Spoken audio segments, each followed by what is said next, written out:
الله الرحمن الرحيم الحمد لله والصلاة على آلها أما بعد قال امام علیہ السلام تفقهوا في الدين وإلا أنتم أعراب۔ آج ہم پڑھیں گے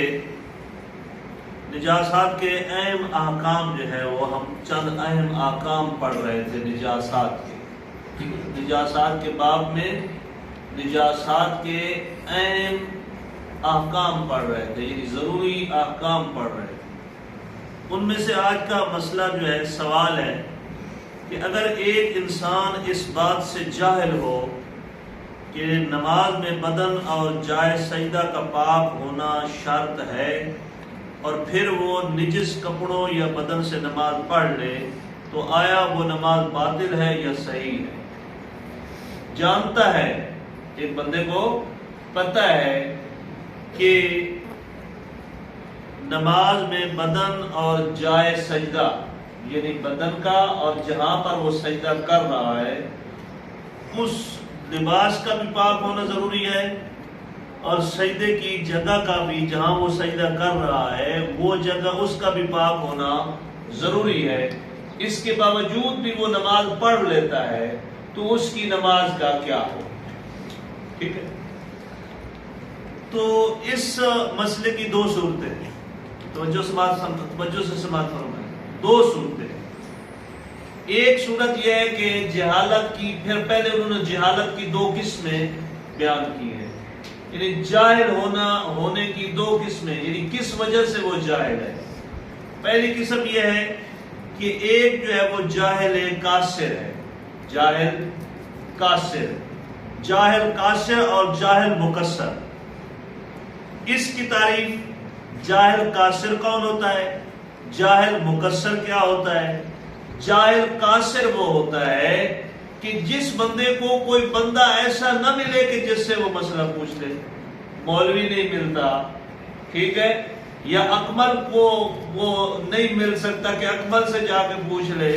یا کسی سے جا کے پوچھ لے کہ یہ مسئلہ جو ہے وہ کیسا ہے، یعنی میرے بدن بھی جو ہے وہ نجس ہے اور جہاں میں نے سجدہ کیا ہے وہ بھی کیا ہے، جگہ نجس ہے، اب میں نے وہاں پر نماز پڑھنی ہے تو کیا میری وہ نماز ٹھیک ہے یا نماز ٹھیک نہیں ہے؟ اب یہ مسئلہ پوچھنے کے لیے اسے کوئی بندہ نہیں مل رہا، ٹھیک ہے، ایک صورت یہ ہے۔ دوسری صورت یہ ہے کہ جاہل مقصر، یعنی جو مسئلہ جانتا ہے کہ نجس لباس کے ساتھ نماز نہیں ہو سکتی، جہاں پر سجدہ کر رہا ہے وہ جگہ نجس ہو تو وہاں سجدہ کرے تو نماز نہیں ہوتی، اس کے باوجود وہ نماز پڑھتا ہے، تو ان دونوں کے لیے کیا حکم ہے؟ جاہل قاصر کے لیے کیا حکم ہے اور جاہل مقصر کے لیے کیا حکم ہے؟ فرماتے ہیں کہ جاہل قاصر کی وہ خود بتا رہے ہیں کہ وہ جاہل جس کی جہالت کو شریعت نے معاف کیا ہے، جس کی جہالت کو شریعت نے معاف کیا ہے، یعنی اسے کوئی بندہ نہیں مل رہا جس سے وہ پوچھے، اس قسم کے بندے کو شریعت نے کیا کیا ہے؟ معاف کیا ہے۔ جس کو کوئی جاننے والا بندہ نہیں مل رہا کہ جس سے وہ مسئلہ جا کے پوچھے تو ایسے بندے کو شریعت نے معاف کیا ہے۔ مثلا ایک انسان کبھی کسی بھروسہ مند آدمی سے سنتا ہے کہ کپڑوں کا پاک ہونا نماز میں شرط نہیں ہے، لیکن کپڑوں کا پاک ہونا نماز میں شرط نہیں ہے، وہ اس بندے کے اوپر بھروسہ رکھتا ہے، اعتماد رکھتا ہے، یقین رکھتا ہے، لیکن اسے یہ تحقیق کرنے کی ضرورت نہیں پیش آئی کہ میں پوچھوں کہ جس کے اوپر میں اعتماد رکھتا ہوں وہ عالم ہے، جاہل ہے، مسئلے کو جانتا ہے، نہیں جانتا ہے، اس نے مسئلہ پوچھا، اس نے مسئلہ اس کو بتا دیا، پھر وہ اس مسئلے کے اوپر عمل کر رہا ہے، ٹھیک ہے۔ وہ کہتا ہے کہ کپڑوں میں نماز میں کپڑوں کا پاک ہونا شرط نہیں ہے، اس سے اس نے پوچھا، پھر بعد میں اسے علم ہوتا ہے کہ اس نے غلط بتایا تھا تو وہ جاہل قاصر شمار ہوگا، جاہل قاصر شمار ہوگا، یعنی پہلے اس نے بھروسہ مند بندے سے پوچھا ہے، پھر اس نے مسئلہ بیان کیا ہے، اس کے اوپر اس نے عمل کیا ہے یا ابھی تک نہیں کیا، تو بعد میں اسے پتہ چلا کہ اس نے مسئلہ کیا بتایا تھا، غلط بتایا تھا تو وہ جاہل قاصر شمار ہوگا، لہذا اس کی گزشتہ نماز صحیح مانی جائے گی۔ جو اس نے پڑھی ہے، ٹھیک ہے نا، مسئلے کے غلط ثابت ہونے سے پہلے اس نے بتایا تھا، اس کے اوپر وہ عمل کر رہا ہے، نمازیں پڑھ رہا ہے، پھر کسی جاننے والے نے یعنی عالم بندے سے اس نے پوچھا ہے کہ یہ تو مسئلہ غلط بتایا اس نے اور تو اس کے اوپر عمل کر رہا ہے، تو جو اس نے پڑھی ہیں وہ اس کی ٹھیک ہے۔ اب آئندہ کے لیے جو اس کی نمازیں ہیں وہ ٹھیک نہیں ہوں گی، اس کو ٹھیک کرنا ہے، اس کو ٹھیک پڑھنی ہوگی، یعنی سجدے گاہ بھی، جگہ بھی پاک سجدے والی اور کپڑوں کا بھی پاک ہونا ضروری ہے، وہ ایسے نماز نہیں پڑھ سکتے۔ ٹھیک ہو گیا؟ یہ ہو گیا کیا ہے؟ جاہل قاصر۔ اب جاہل مقصر، وہ جاہل جس کی جہالت ناقابل معافی ہو، ناقابل معافی ہو، یعنی جس کو معاف نہ کیا جا سکتا ہو، جس کی جہالت کو معاف نہ کیا جا سکتا ہو۔ مثلا مثال دے لے کہ ایک بندہ ہے، شرائط نماز سیکھ سکنے کے باوجود نہیں سیکھتا،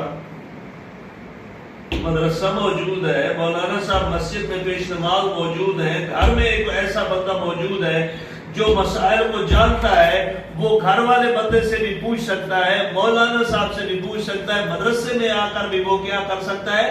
پوچھ سکتا ہے۔ مسئلہ نہیں پوچھا اس نے تو اب نماز وہ پڑھے گا تو وہ جاہل مقصر ہے، اس کی نماز باطل ہے۔ ٹھیک ہو گیا؟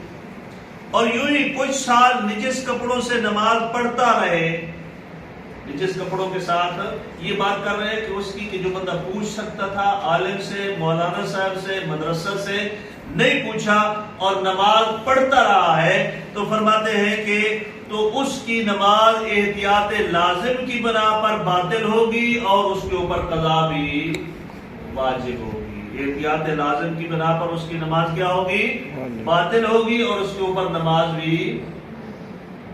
ایک مرتبہ پھر سن لیں یہ مسئلہ، جاہل قاصر اور جاہل مقصر کی تعریف جو ہے یہ آپ نے مزید جو ہے وہ صحیح طریقے سے سن لیں۔ قاصر وہ ہوتا ہے، ٹھیک ہے، جاہل قاصر جس کی شریعت نے معاف کیا ہے، جس کی جہالت کو شریعت نے معاف کیا ہے، یعنی اس نے کسی بھروسہ مند شخص سے سنا ہے، اس کے اوپر وہ عمل کر رہا ہے، پھر کسی عالم سے اس نے پوچھا تو وہ پچھلا جو اس نے مسئلہ بتایا تھا بھروسہ مند نے، اس عالم نے کہا وہ تو غلط ہے، تو اب جو اس نے نمازیں پڑھی ہیں، گزشتہ نمازیں اس کی وہ معاف ہیں، آئندہ کے لیے اسے احتیاط کریں۔ ایک یہ جاہل قاصر ہے۔ جاہل مقصر جس کی جہالت ناقابل معافی ہے، یعنی عالم دین بھی موجود ہے، مدرسہ بھی موجود ہے، گھر میں کوئی پڑھا لکھا موجود ہے جس سے وہ پوچھ سکتا تھا، اس نے نہیں پوچھا، اس کی نمازیں فرماتے ہیں کہ احتیاط لازم کی بنا پر باطل ہیں، اس کی نمازیں کوئی نہیں، اس کی وہ نمازوں کی قضا کرنا اس کے اوپر واجب ہے۔ صلی اللہ علیہ وسلم۔